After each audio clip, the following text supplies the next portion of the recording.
very happy morning, children. Welcome back to social class. So, children, I know you're all are energetic after a short break, isn't it, children? Yes.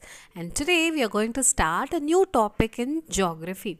So, what was the previous chapter? Do you remember? Yes, it was about weather and climate.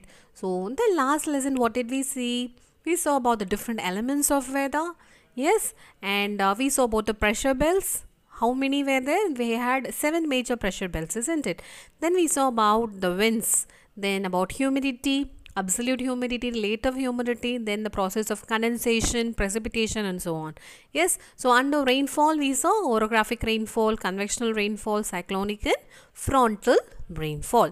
So, in today's lesson, we are going to see about how to measure weather. So we need some instruments to measure weather, isn't it? So what are those instruments? That's what we are going to see in this lesson. And the name of the lesson is Weather Instruments. Now let's get into the lesson. So children, you all know what is weather and climate, isn't it? So what is weather? So it describes the day-to-day conditions of the atmosphere. So it can change quickly and it may take one day, it can be dry and sunny, and the next day it may be raining, otherwise it may be very hot. So that is weather. And what is climate? It describes the average weather conditions over longer periods of time and over large areas. Okay. So children, since time immemorial, humans have observed weather and tried to predict it. So you have seen some old people, when they see the movement of the sun or some other, like if an ants are moving busily outwards, what they say, it's going to rain in future. So they used to predict like this, but there was no accuracy in the olden days. Okay, children. So, but nowadays we can measure and record the weather conditions with a fair degree of accuracy. So, how can it be done? So, it can be done through careful observation, measurement, and recording of the conditions of the various elements of weather. So, the study of weather is called what? It is called as meteorology. And the scientists who study weather are called meteorologists. Okay, children. And what is climatology? It is the study of climate. So children, now what are weather instruments? So a weather instrument is any device that measures weather related conditions. So since there are a wide variety of weather conditions that can be measured, there is a large assortment of weather instruments available for many different purposes like barometer, thermometer, rain gauge, hygrometer, wind vane, anemometer, compass, weather satellites, and even a human eyes. Okay, so scientists have invented different instruments to measure all these things. Okay, children, and the place where the weather conditions are recorded continuously is called the weather station. So have you seen a weather satellite? Now let's see. So children, we also have weather ships, weather balloons, and this is a weather satellite. Okay, it sends detail of weather conditions and provide pictures of clouds, storms, and other weather phenomena. So these data are analyzed to study and forecast weather. So let us learn about some instruments used to measure the elements of weather in a weather station. So we already saw what are the instruments. Yes, now we'll be seeing it one by one. So children, the first weather instrument which we are going to see is about thermometer. So you all know what is a thermometer. Why do we use thermometer? Yes, to measure the temperature of free moving air, we use a thermometer. Okay, so it measures the air temperature, and most thermometers are closed glass tubes containing liquids such as alcohol or mercury. So when air around the tube heats the liquid expands and moves up the tube. So a scale then shows what actual temperature is. So this we all know, isn't it, children? And the two most common thermometer scales which we use are Fahrenheit and the Celsius scale. Okay, so the Fahrenheit scale was invented by Daniel Fahrenheit, while the Celsius scale was invented by Andreas Celsius. Okay, children, so on the Fahrenheit scale, the melting point of ice is 32 degree Fahrenheit and the boiling point of water is 212 Fahrenheit. Okay, children. So, on the Celsius scale, the melting and the boiling points are 0 degrees Celsius and 100 degrees Celsius respectively. So, in our country, the Celsius scale is used to measure temperature. So, children, so this is 6 maximum and minimum thermometer. Okay, so this is also an instrument which is used to measure temperature. So here this instrument can record the maximum and the minimum temperature during a given period. Okay, and at the weather station, the thermometers are kept inside a box called the Stevenson screen. What is the name? Stevenson screen. So for accurate recording of the temperature of free moving air, the thermometers are kept inside a Stevenson screen. So it is designed to allow the free movement of air through the box, but it protects the thermometers from the direct rays of the sun, and the screen is normally kept at a height of about 1.5 meters above the ground, and the box is painted white to reflect the sunlight. You can see in the picture given in your textbook also.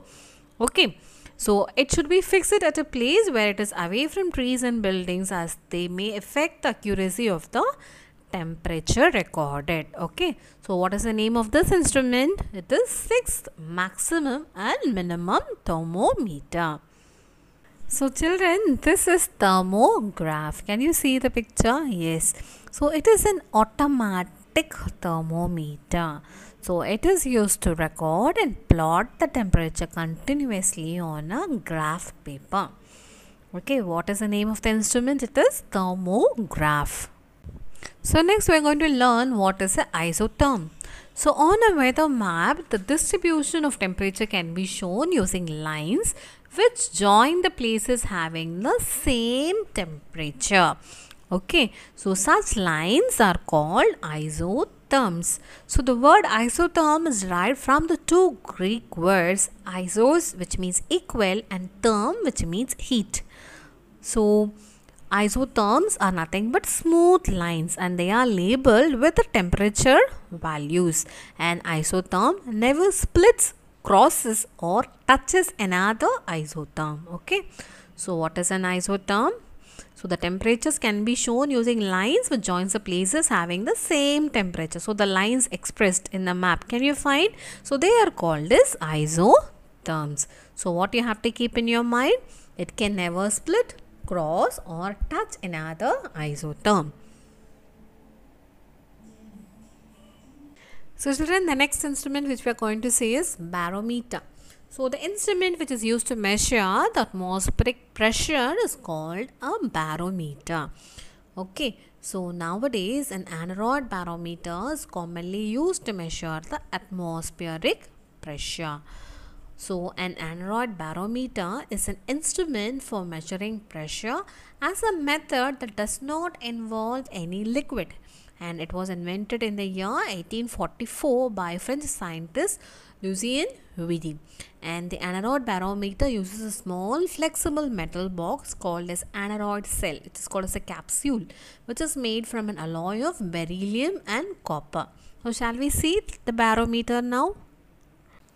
So children's instrument has a corrugated metal box which is completely sealed, and it is made airtight after partial exhaustion of air, and it has a thin flexible lid which is sensitive to changes of air pressure, and the lid is pressed inward or outward as the air pressure increases or decreases respectively, and the inward or the outward movement of the lid moves a system of levers which is connected to a pointer. Can you find the pointer there in black color? Yes. So the pointer moves over the graduated dial to give the reading of the atmospheric pressure. And the aneroid barometer, though widely used, is less accurate than the mercury barometer, but it is light and portable. Portable means we can carry, and thus it is suitable for explorers, travelers, and mountaineers. And atmospheric pressure is measured in millibar. Okay. So children, this is barograph, and it is an automatic barometer which is nowadays used in observatories, and it continuously records the atmospheric pressure on a graph paper. And the atmospheric pressure can be shown on a map using lines joining the places having the same air pressure reduced to mean sea level, and these lines are called as isobars. So before we learnt about isotherms on a weather map, isn't it? So now these lines are called as isobars. So children, in today's session we have seen what is meteorology, and we discussed about the weather instruments like thermometer, then isotherms, then about barometer. Okay, so the remaining weather instruments we'll discuss on next Wednesday. Okay children, so now we'll discuss some exercises and we'll close the session. So first one, the study of weather is called dash. What is the study of weather called? It is meteorology. Dash and Celsius scales are used to measure temperature, Fahrenheit. Third one, atmospheric pressure is measured in dash. It is measured in millibars. Fourth one, dash connect places having equal temperature. We saw no in a map. So what it is called? Isotherms. Fifth one, the instrument used to measure the speed or the velocity of the wind is called anemometer. This will be seen in the next class. Okay. Next one, distinguish between Fahrenheit and Celsius scales. First one, the Fahrenheit thermometer scale was invented by Daniel Fahrenheit, and the Celsius thermometer scale was invented by Andreas Celsius. And here the second point, on the Fahrenheit scale, the melting point of ice is 32 degree Fahrenheit and the boiling point of water is 212 Fahrenheit. And here on the Celsius scale, the melting point and the boiling point are 0 degrees Celsius and 100 degrees Celsius respectively. So children, the second one is differentiate between isotherms and isoheats. So about isoheats, we'll be seeing in the next session. Okay. So first one, what are isotherms? On a weather map, the distribution of temperature can be shown using lines called isotherms, and which join the places having the same temperature. So isotherms are smooth lines and they're labeled with the temperature values as I showed you on the map. Okay. Next one, what are isoheats? So on a weather map, the distribution of rainfall using lines is called isoheats, and they join the places having the same amount of rainfall. Okay, here it is temperature and isoheats it is rainfall. Okay children, and so they are labeled with the rainfall values. That's all. Okay children, so up till this you go through nicely and write your classwork neatly. Okay children, the remaining part we'll be seeing in the next session. So children, write your classwork neatly with legible handwriting. Okay, so have a nice day children. Stay safe everyone.